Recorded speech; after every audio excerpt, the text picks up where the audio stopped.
we're going to look into some r/relationships real quick and talk about that for a second. And I got a story pulled up here. It's by BJ67. It says, my fiance, 28 male, is currently ignoring me, 27 female, at home. I just want to burst into his office and yell. She goes on to say, I moved in with my fiance about a month ago. About 10 months into our relationship, we hit a weekend where he just stopped talking to me. His responses were minimal and he was glib. After the first time, he apologized for being a dick and explained that he didn't want to say anything mean, so he said nothing at all. She can't remember if she did something around that time, but this has happened a few other times. Each time he says he's not mad, but he was either stressed or trying to avoid saying something mean. Anyway, he went up to his office last night and then stayed up all night watching TV in the living room. I had to yell at him to turn the volume down. I found him in the living room this morning. He only talked to me today when I asked him questions. Otherwise, I might as well not be in the room. I want so badly to barge into his office and tell him I hate being ignored and he's acting like a child. I was so mad last night when I woke up to a blasting TV downstairs. I feel very resentful right now. I can't find the words to describe it. This freeze happens about every 4 months. We had talked about it. He knows I don't like it, but he told me that it's how he deals with his emotions. That's not a good thing, but I need to learn how to handle the quiet. It'd be one thing if he would tell me he wants space, but being ignored is driving me crazy. I don't know how to talk to him about it anymore without looking like a maniac. Should I just give him space? I tend to forget about it until it happens again. Then I start to second guess the relationship. So I know I'm kind of like halfway on this. So no, he's being a dick for sure. If he sits there and says this is just how I handle my emotions, he's going about it the wrong way, because I used to do some similar stuff too. Even now, like, I've done told you about my anger a whole bunch of times. Even now, when I get real mad and I immediately pick up on it that I'm getting mad about something, I need quiet for like 30 minutes to an hour at max. I need solitude, quietness. I need time to think, process the situation. Why am I getting mad? Blah, blah, blah. And then after that, you know, once I've calmed down, I approach whoever the problem was for me at the moment, not because they caused the problem, just I approach the person that fits the situation. I communicate about the whole thing, and then we talk about it, and then we fix it, listening to valid criticisms. He's going about it the wrong way. I honestly think he either has some sort of mental issue or some sort of like PTSD situation going on in his childhood, or every 3 to 4 months, she said it's happening every 3 to 4 months. He might be going out and doing something and then ignoring her to keep the force her to keep her distance so she don't find out. Yeah, I would say, like I say, this is very similar to the way I used to act, mainly because of my childhood, growing up, where you know, you keep all your feelings inside of you. You want to stay alone. You don't want to, you know, nobody talk to you. And, you know, nobody ever really was there for you. So you get stuck in that. It molds you into that person until you get in a relationship like this, until you have to express how you feel. You have to be around people that you want to be around. You got to be around. I think that's one of the reasons. I think it's a childhood thing that he needs to, you know, go back and talk about it with you and discuss it and open up to you. And if not, it's gonna be pretty much it's gonna get even worse, you know, if you don't change. Or like Matt said, it could be going out and just doing stuff as in like either cheating, either, you know, he's falling out of love with you, or, you know, he's doing something that he's not supposed to be doing. Mm-hmm. And he's trying to mask it with trying to keep you away from him. Because he'll probably tell you what he's doing, you know, and he want to keep you in his life, but he don't at the same time because it's just convenient. Yeah, if that's what it is, it's definitely a convenience thing. Because like with me and my wife and I, you know, we I made a video a long time ago about the 5 key points to a relationship, and the number one point I made was communication. If you're not willing to sit there and explain in detail about your problems and what's going on to your significant other, whether it be girlfriend, boyfriend, fiance, or just married, it's not going to go far. You got to be able to communicate, and you got to be able to take criticism on the chin and not blow up and get mad about it. You got to, that's a self-reflecting, because if you're going to trust anybody, you're going to trust your significant other over everybody else in your life. So if your significant other is telling you things about yourself that you don't like, you might need to self-reflect, and that helps, and it's vice versa. Yep. And I say, number one thing I would say for you is do not give up on him. Keep trying, keep pushing them, keep trying to get inside of him and see, not in that way, but try to break him open and see like what's going on, you know, because it got to be something deep inside of him that's serious that he just don't know how to express. Yeah. And just don't give up on him. Keep trying, keep pushing him. And if it come down to just going to somebody and talking to somebody, do that, or get somebody personal in his life that he truly loves and truly opens up to, that you think, and do that, you know, but don't give up on him. Yeah. Like I'll just kind of reiterate what you said. Like for her, it's just, you know, keep talking to him. If he continuously blows up, like just talk to him. It's like, hey, I don't want you to get mad or anything. I'm just simply trying to communicate this to you about how I feel and what I think about what's going on. But if he's putting up walls and getting mad and blowing up immediately every single time, you're wasting your time after that. I say after, because I'm a hardcore believer of like when you're dating somebody, it shouldn't, if you're not living together, it shouldn't take you more than a year to figure out this is the person for you or not. But if you move in with them, it shouldn't take you more than 3 to 6 months to figure out this is who I want to marry, because you'll see a lot about them, especially when you're living together, if this is the one, real fast, because you're about to see not just the good side, but all the ugly stuff too. And, you know, getting married is all about, you know, to be together no matter if it's good or bad, and work together. But if he refuses after so many times of trying to bring this up, you might need to just pack your bags and cut that cord, because you don't want to be married and then be in your late 30s, late 40s, late 50s, and then regretting the fact that you married this person and then won't leave because you're scared to start over. You don't want to put yourself in that situation. I'll give it a year, give it a full year, try everything, and if it don't change, then do what you got to do. Go on pounce, bro, because like he said, you can't be in your 30s and 40s and, you know, he's still acting the same way. Yep. And she said, because she said she moved into his house 10 months ago, and this post is 8 days old. So it's hitting that year mark, and he's still doing it. Yeah, so it's time to wrap it up. It's time to go ahead and do what you got to do, man. The last you thing, can't live like this. The last thing I would suggest is counseling, relationship counseling, marriage counseling. If he completely shoots that down, then he's unwilling to acknowledge his own problems, and that means he's not going to be willing to change, because you can't help somebody no matter how hard you try if they don't want to help themselves. Yep. Point blank. But let's get into something that's a little bit personal on my end. I got a lot to say about it. So this is I can't pronounce the name, so I'm not even going to try.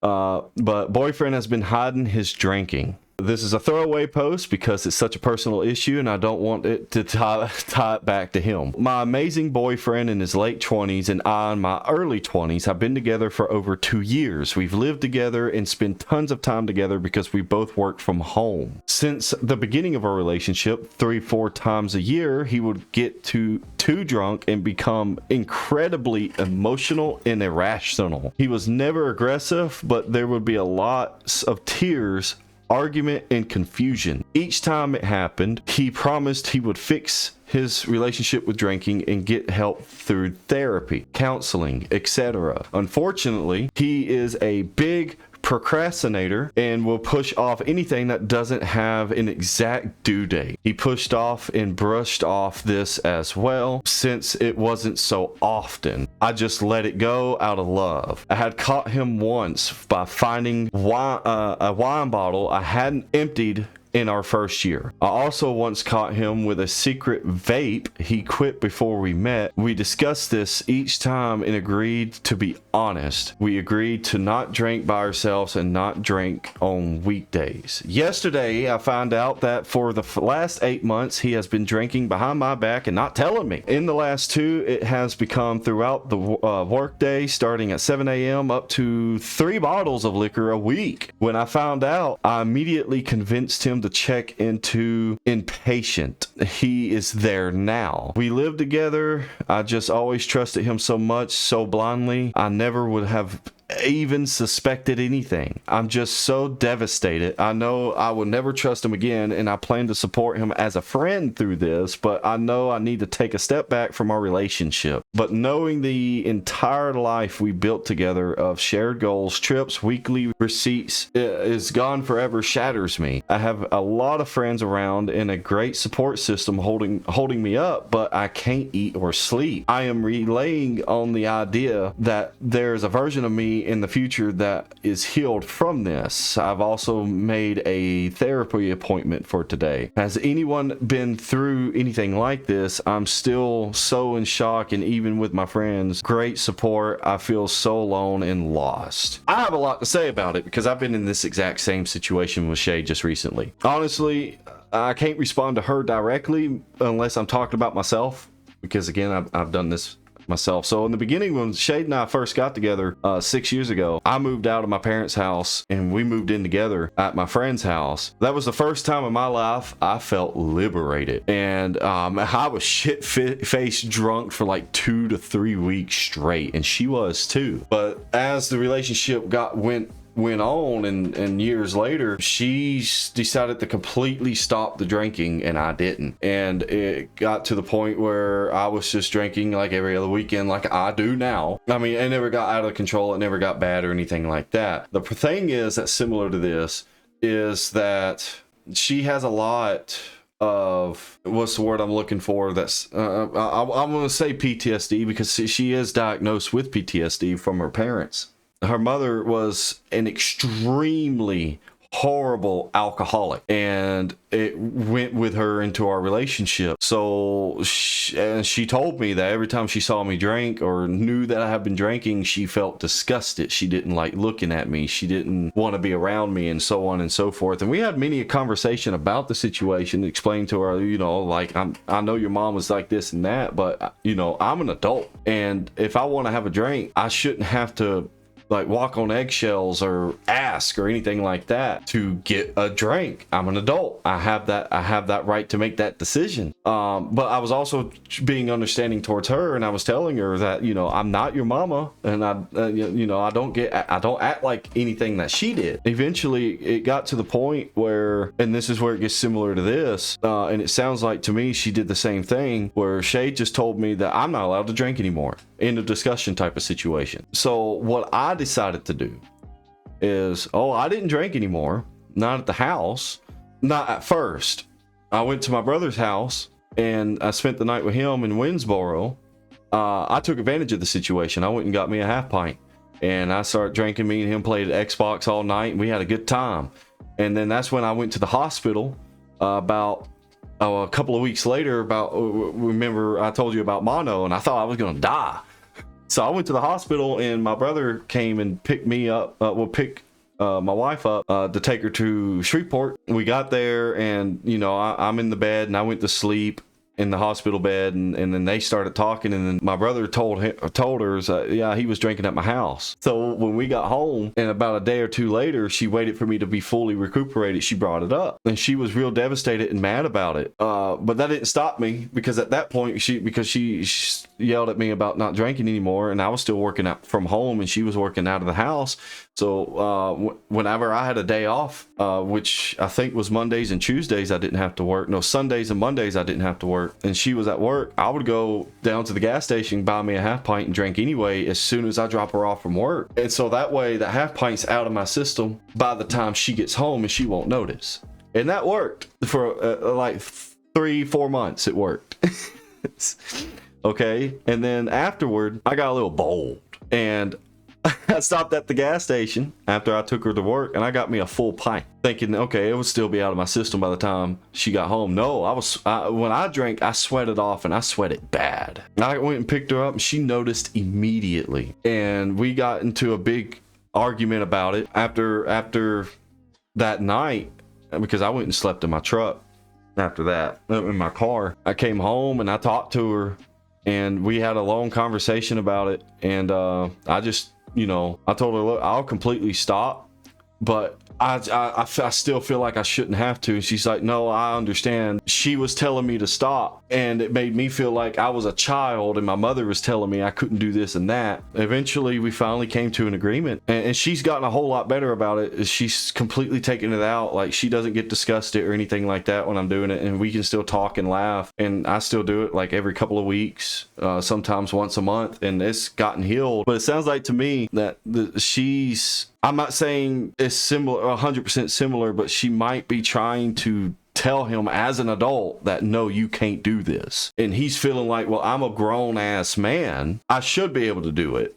Now, she's saying he gets emotional and irrational and all this and that, but he's never aggressive. I don't know the full context. I know with just me, when I'm doing it, I'm in my room the whole time I'm doing it. I'm playing video games, and then I just go to bed. All right. So my thing is, I never had a problem with drinking and nothing, but if I was in that situation where, not your situation, but this person talking about, I would immediately fix it. I wouldn't take it as she's trying to control me like my mom, but as in she just trying to help me, and she feel like that from the outside looking in is getting bad. I think with that situation with her, like, it's kind of like a drug addict. It's always gonna be, if he's alcoholic, it's gonna always be, I want to drink again, or I'm gonna stay away from it. But when you get around, it's like, man, I want to do it.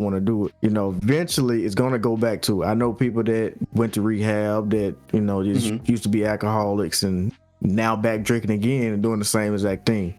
Not saying he's gonna do that, but it's hard for people, to go from doing it every day and loving it to not doing it at all. Yes. So, I mean, it sounds like he's doing that, because if you go back, it says you found a wine bottle that she hadn't opened completely empty, and wine bottles ain't small. It ain't small at all. And, and I get exactly what you're coming from too, because, I've been there too in the beginning, like I said, flat shit-faced drunk for like 2-3 weeks straight. I mean, within that first year of, I was buying like whole half gallons of whiskey and putting it in my freezer, and I was drinking almost every single day. And she brought it up to me. It was a concern, and I listened, and we came to an agreement. I completely dropped it, and I said, okay, only half pints, maybe a pint, and only like once or twice a month at max, on the weekend and nowhere else. And it's always been like that. Like, I know I'm not an alcoholic. It never gets bad like that. My point of view was, because I know I only drink once or twice a month, and it's only a half pint, maybe a pint, depending on the situation, and I only stay in my room, and it's not a daily thing or every other day or multiple times a week, it's not a problem. I don't know her backstory. I just know with my wife, with her mother, I knew that situation. It's not that I felt like she was controlling me. She was projecting her mother onto me. That was the issue for me personally. Yeah, I totally understand where you come from with your situation. If I was in that situation, and Shania went through what Shay went through, I wouldn't even worry about it at all. I wouldn't drink at all, because if she feels that much about it, and with her past and everything, I don't want to trip that trauma or make her feel like that I'm gonna be like them, or just anything. I don't want to make her feel bad.